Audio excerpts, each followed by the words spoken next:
Hi guys, Jeremy Morgan here from Delonics, and today I've got Andy Smith, who's been visiting the Philippines for the last 7 years, probably 10 or 15 times now, and I thought this was a perfect opportunity to get the perspective of a Delonics client who has built a team. So started with around, I think, 3 or 4 staff, built a team up to 9 staff at the moment, and what I think you guys could benefit from Andy's insight is that because Andy's been here so many times, he gets to see both sides of the equation. So if you haven't been out here to, be part of the whole culture and the office and everything, you're going to be looking at your business and your staff through the filtering and the eyes of an Australian business owner. Because I was there 7 years ago, you were most likely there.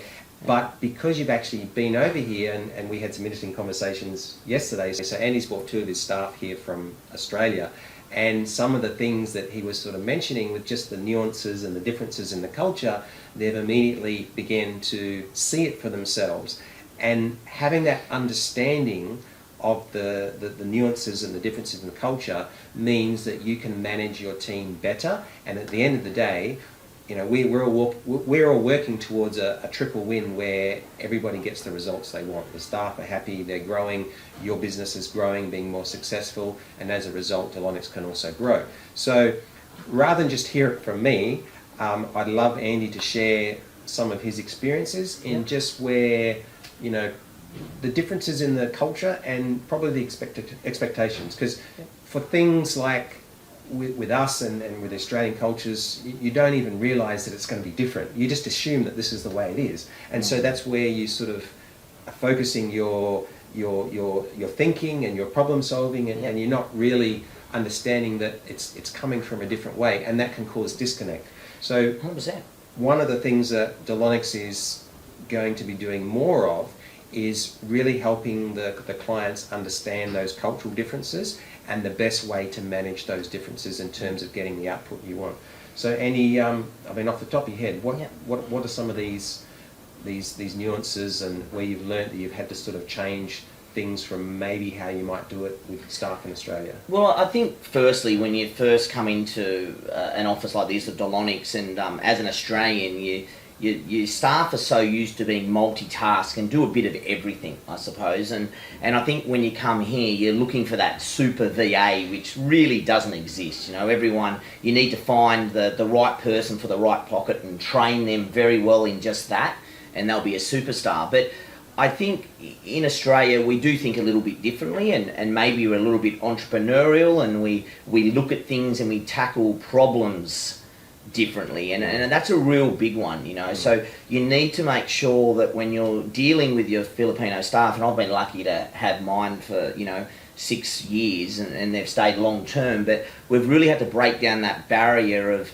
making sure they're telling us exactly how they feel at that given time, because sometimes in the Filipino culture they can say yes when they don't actually understand exactly what was meant to be done. So there's tricks we learn along the way, and explaining things to them, and then getting them to actually show us to make sure they 100% understand it, and then saying, okay, go and do that. But you've got to be quite systemised and have a bit of a structure around your team, and give them that they need total direction. It's not like, here's a role, work it out for yourself. And sometimes in Australia we could just throw someone in that and they go, I don't know where to start. Oh, you'll work it out. It doesn't work over here like that. You need to spend the time and the effort and get the training and get it exactly right. That's probably one of the biggest ones. Okay.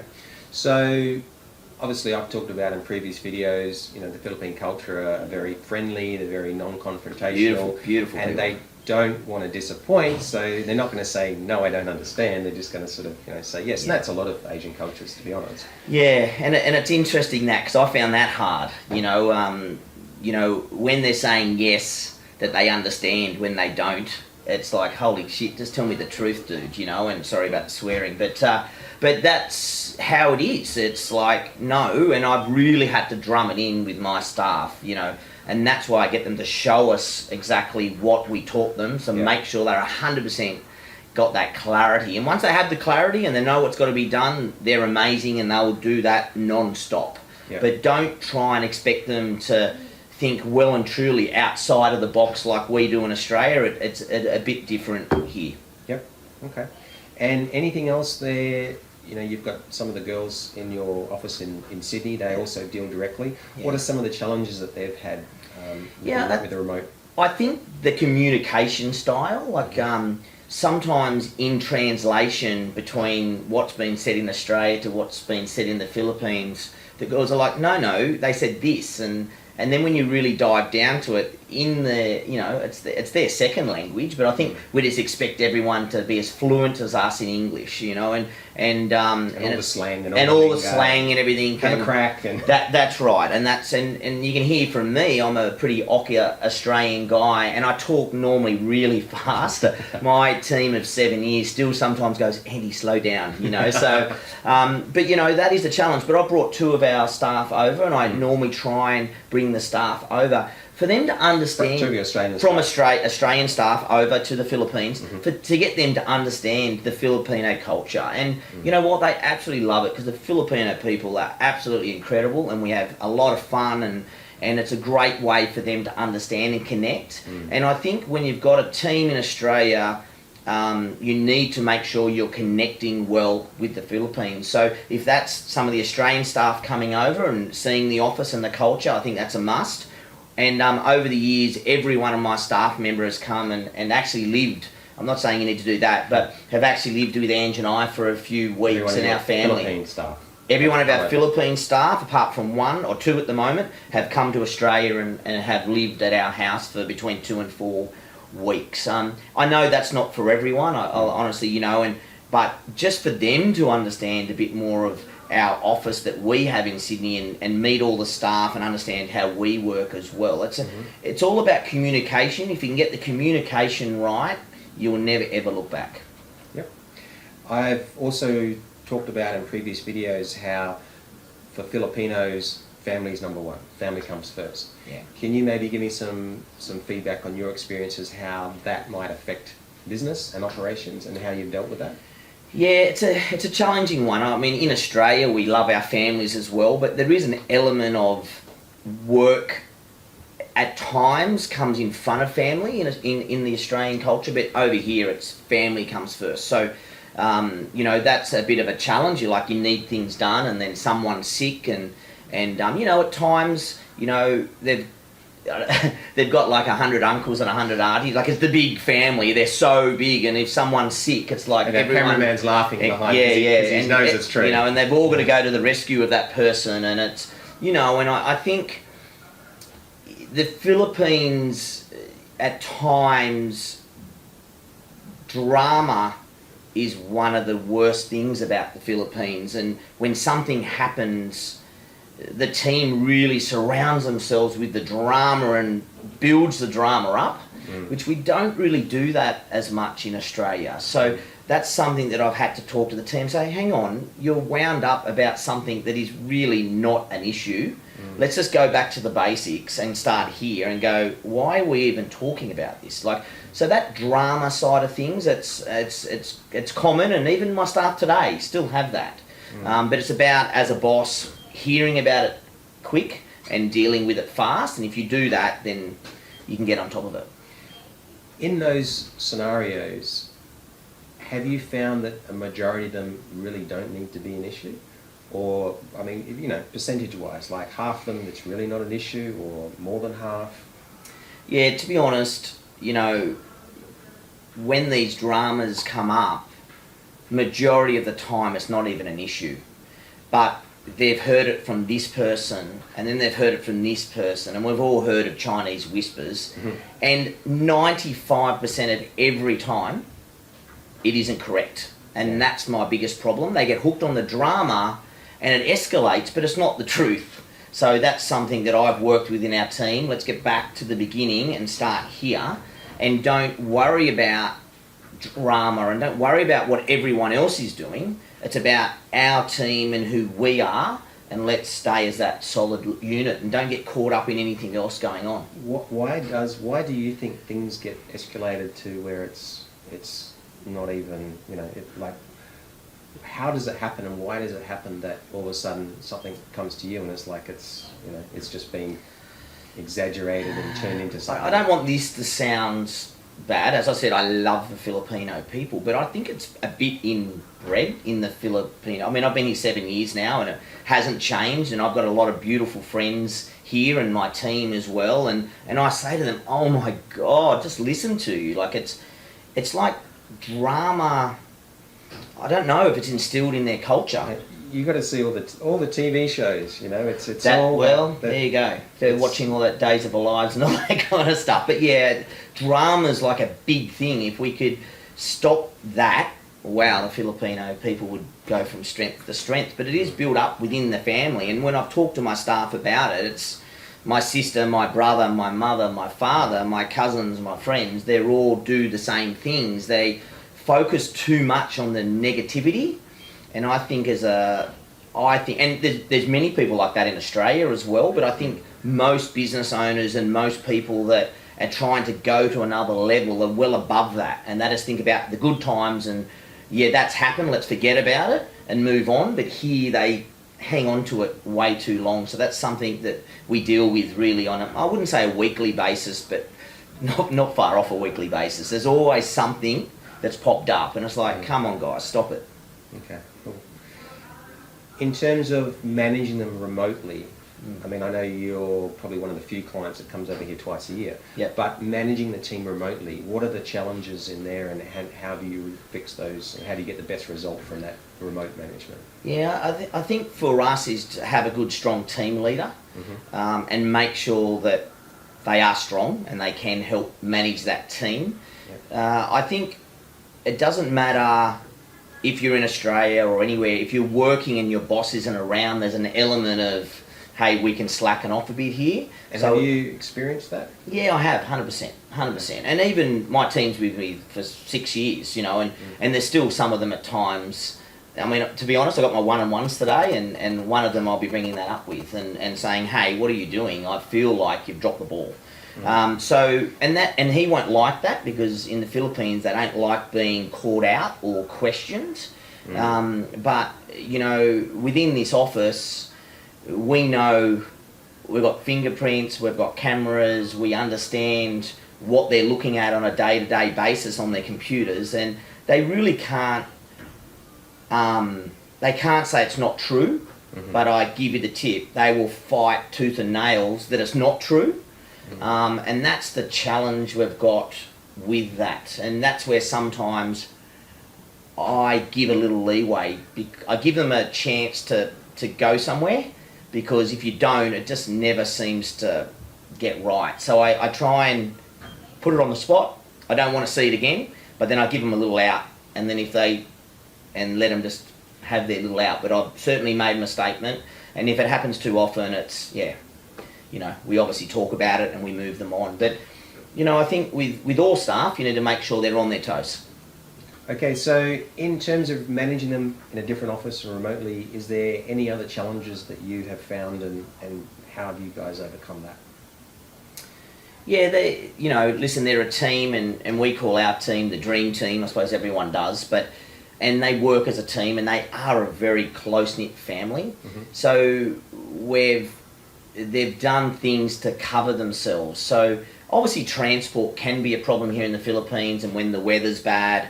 But we have fingerprint entries, and there's certain things they can try and do to manipulate the situation. We obviously know when they come in and out, but we've had times where they've put we believe they put a stopwatch, their watch with the face that ticks, and they put their mouse on it to make sure the mouse is moving all the time, because we've got checks to see what is happening.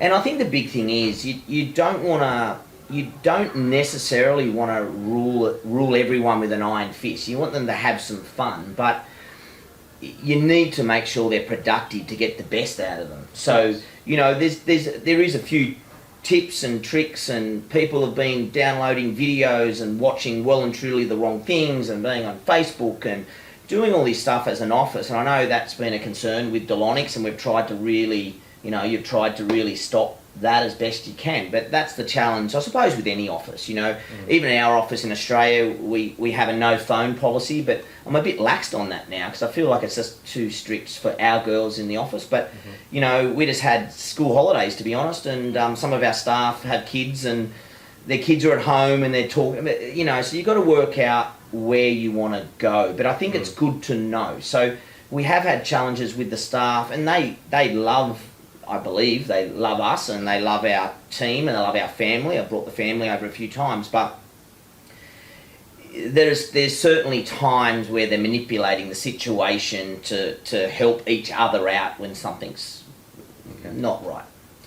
And in the past, you know, Delonics had, and especially my train of thought was that you guys are paying us to manage the staff. You should be spending your time and energy focusing on strategic and the income producing activities, and you let us run the team. But of course, with these cultural differences, what it means is that we've been managing the problems here, but then by the time it gets to you, it's escalated, or, you know, they've said to you, oh, we're not happy about this, or blah, blah, blah. So we've kind of flipped that around now. And we've actually started in the last, only literally probably a month, we've actually started going to the client first and saying, hey, you know, this is what's happened. Is it an issue? Is it not? Are they not busy? Are they are? And then, you know, it's up to you guys. Have you had any of those sort of challenges in the past where the staff come to you and felt? I think if you've got a staff member that, and this goes to all outsourcing, if it's outsourcing in Australia, if you have someone that's working from home or working not around, and you generally don't feel like they're doing the right thing, you get a bit of a bad taste. So when we get this information, it's like, okay, it proves what we knew. But we've also had times where we've got a staff member over here that's an absolute superstar, but there has been a few things that they've done wrong. And then they can get upset when they get caught on it. And I think in life, no one likes getting in trouble, and especially here. And just especially here is a good one, and I'd love you to elaborate on that from your experience, if you can. Like, why is it such a big deal that they don't like getting in trouble here? Yeah, it's really interesting. I think in Australia, you know, if someone catches out with something, we just put our hand up and say, yeah, understand, shouldn't have done it, I won't do it again. But here, they don't do that. It's just not in the Filipino nature. I mean, very rarely, my staff have done it in the past, but very rarely. You know, it's more like, no, it wasn't me, and they straight away go on the defensive and they won't admit to the truth, you know, and that's a hard thing as a business owner to deal with it and talk about it. So, you know, you've got to get back to basics. So that's one of the hardest things. The drama and the lies and the bullshit, to be honest, is one of the hard. And my team have been with us for 6 years, and still to this day, I'm got one-on-ones coming up, and I'm going to be talking to them about what was done, and they've said that didn't happen, and it's like, it's just 100%. There's no other way, but everyone, nah, we didn't do it, but you can see they did it. So it's certainly something that I'll bring up with them. But how knowing that, and you know, the outcome is we want a good positive outcome, but knowing that these are the challenges, how have you adapted your management style to fit within that culture? Because we're never going to change that culture. Never going to change it. So I pick my battles, to be honest, and I let them have a way out. If you box a Filipino in the corner, they don't fight, they run. And that's the thing, you know. If you, and they're beautiful. Like, I was only walking past a construction site, and I've got a couple of the girls from Australia here, and the boys are like, hey, I'm like, hey sir, like, they're so polite and they're such beautiful people. But you know, if you had an argument, they don't argue back. They sort of run, I suppose, or they come from behind you. They don't come face on. So it's just a different way of how they do things. So for us, you've got to have limitations. Now, within the business, we've changed what we've done over the 7 years many times to be better as a business as a whole, and also to fit in with the whole Delonics culture as well and what's happening. Now, our team's had a lot of pushback, but you got to remember, it doesn't matter if it's in Australia or in the Philippines, when you change what they've normally done, even with my boys back at home, their first reaction is, I don't want that because I didn't have to do that in the past. It's sort of, I find that in Australia you can explain why we need to do it and they go, okay, I understand the reason. Here it's still a bit of a, hey, I get paid to do this and now you're actually getting me to do something else. It's a challenge at times. So I remember you telling me the story about when you were training your guys, your tradies in Australia, to sell more. Yeah. And there was a bit of resistance. Massive resistance. And they were very much like where tradies were not selling. But we all know in life these days, with any business, you need to have an opportunity to upsell. Not aggressive selling, just an opportunity to maybe get another sale, which obviously helps with your average dollar sales. And, you know, so, you know, everyone hates change. It doesn't matter if it's in Australia or it's here in the Philippines, but I think here in the Philippines it becomes more of a drama because everyone starts talking about it. And that's where I say to my team, don't listen to any of the other crap that's going on. I'm telling you this is where it is for me. I don't want to hear another word, and they stay out of it. But I do know, and I've talked to other business owners where the drama gets, it's a big thing. And what the staff tell you as an owner isn't always the truth, and that's a real challenge in itself. You know, when you and always the truth in what way though? Well, we've had times where my staff have come to me with a problem, and then I've come to Delonics as a company, and I said this is what they've said, and I've actually come to Delonics quite aggressively because I was so fucking pissed off. But then when I actually saw the emails, heard the other side of the story, I realised that most of it was manufactured by my team because of the drama just swelled up till it came to boiling point, and then I had to bring it right back down and fix it. And so for me now, I don't react to any drama from my team until I understand both sides of every story, and I guarantee you 95% of the time it's just a bit of a drama. There's a bit of drama here in the Philippines, that's all I can say. And, you know, there's a lot of benefits, but they certainly thrive on that. I think as a country they do.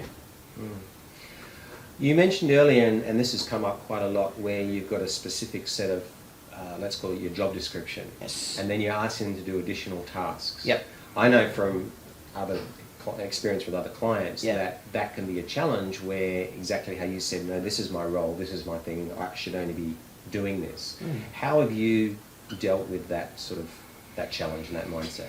Well, I think some staff are open to take on new challenges, but there's certain people here, and I'll say in the Philippines and in this office, and even in my office, that their best asset is to pigeonhole what they do and don't change it, and that's just it. They do that, they do nothing else. And then there's other people in my team that we can help train them, and they're open to wanting to learn more and do more. So, was it as simple as asking them to get to find out who was on which camp? Was it as simple just ask them, or did you find there was more? No, there was more to it, and you, as we've mentioned, I've been over here many times and talked to them, and on Skype, and we talk, and our team leader in Australia talks to them every morning, and gets a bit.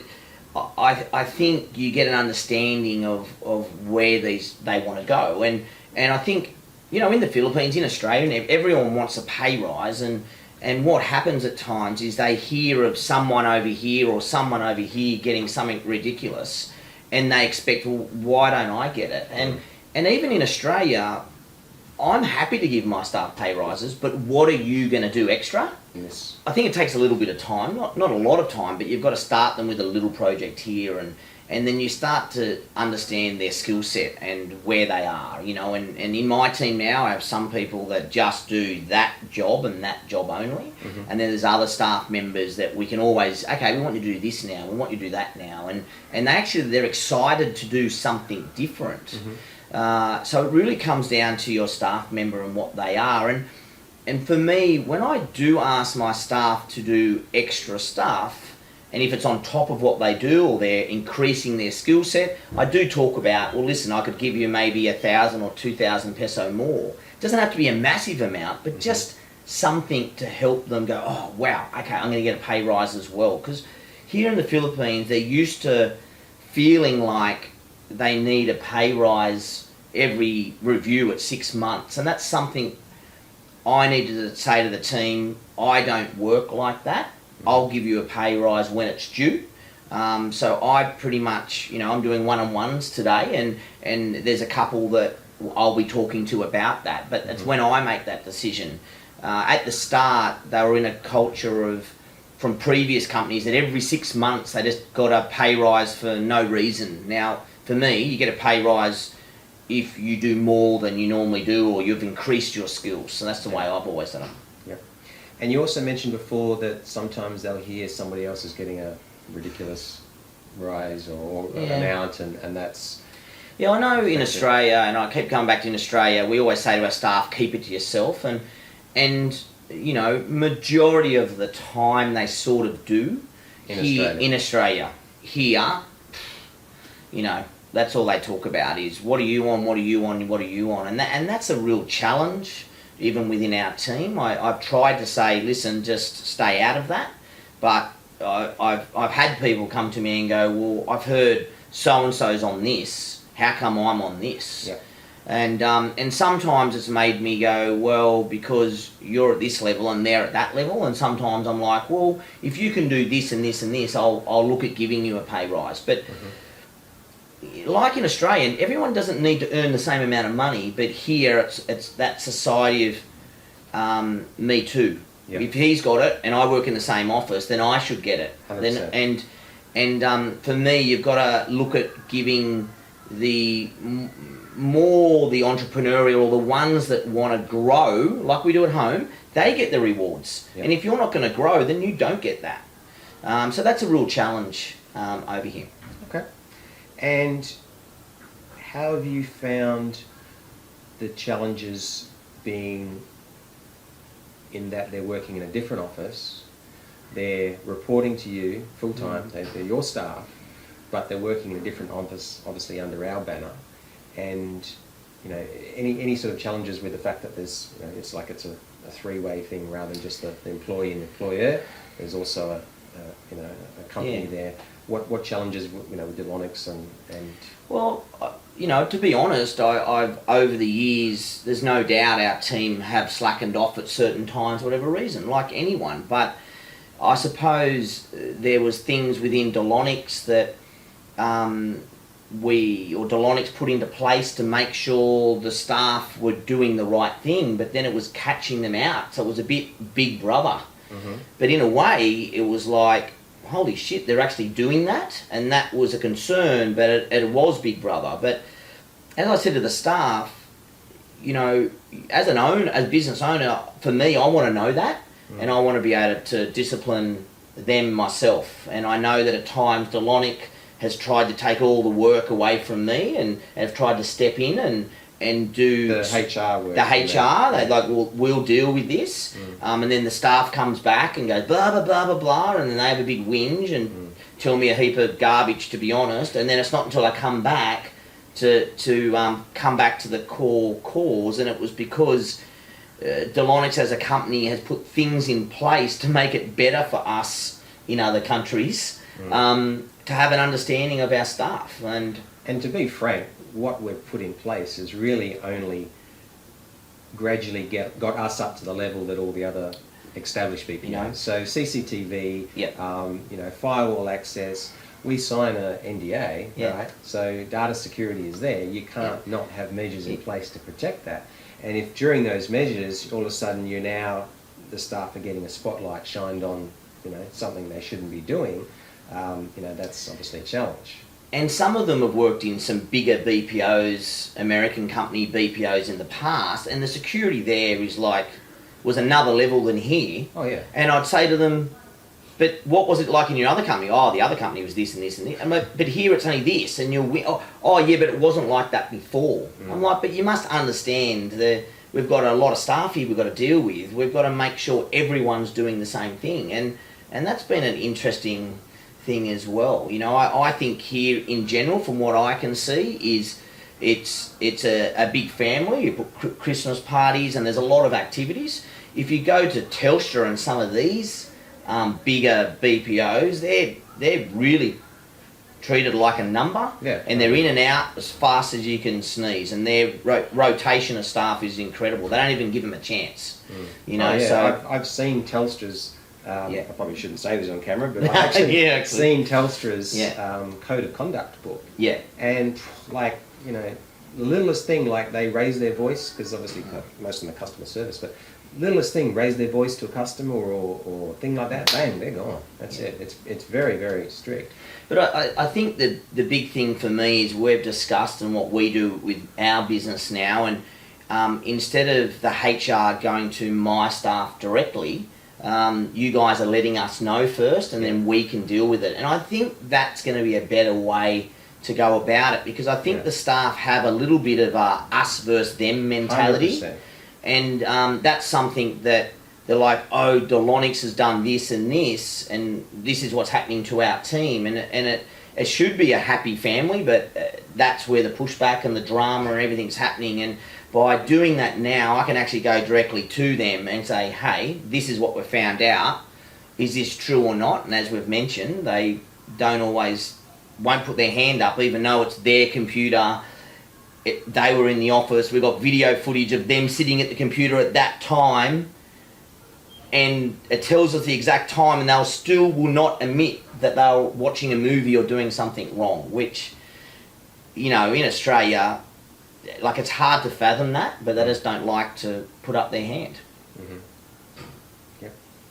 Any, I guess, appreciate your time. Thank you, mate. No worries. Any other last minute management tips for Aussie business owners and working with remote staff, whether it's here or any office? For me, I really try and build our team as a family and try and have that respect. And I've brought them, I brought my family over, and they know all my kids and they know everyone. So because the Filipinos are beautiful family people, so I think that's quite good for us. But then they know what I'm like. I'm a bit demanding, and I think all business owners are. So I'm a bit straight to the point. So I do have our manager in Australia. She's not as hard, so she can go in softly, but then I come in over the top. And I think the main thing is you need to treat your staff, obviously all staff, with respect and make sure they've got a structure of what needs to be done. They've got a clear path of what that is, and then if you've got that and they understand it, you'll get a lot out of them. If you go to them with a bit of jargon and you're unorganised and you don't know really what you're doing yourself, they just go into a panic mode and don't know what to do, and they sort of don't ask for help. So you need to be structured, you need to be set up right, you need to have a good environment within your team, and you need to make sure, for me personally, if my staff have issues, I actually, before I jump the gun, I find out all the information first, and then I tackle it. And it's just amazing how drama throughout an office of this size can sort of corrupt. So I'm very much to keep our team, the dream team as we call them, we keep them as a close knit, and my job and our team's job is to cut as much drama as we can out of the day-to-day, and I've talked to the team many times about that, and I think that's why they've been with me 5 and 6 years down the track. Perfect. All right, mate. Thanks for your time, buddy. No worries, mate. Always a pleasure. Yeah, Thank good you. fun.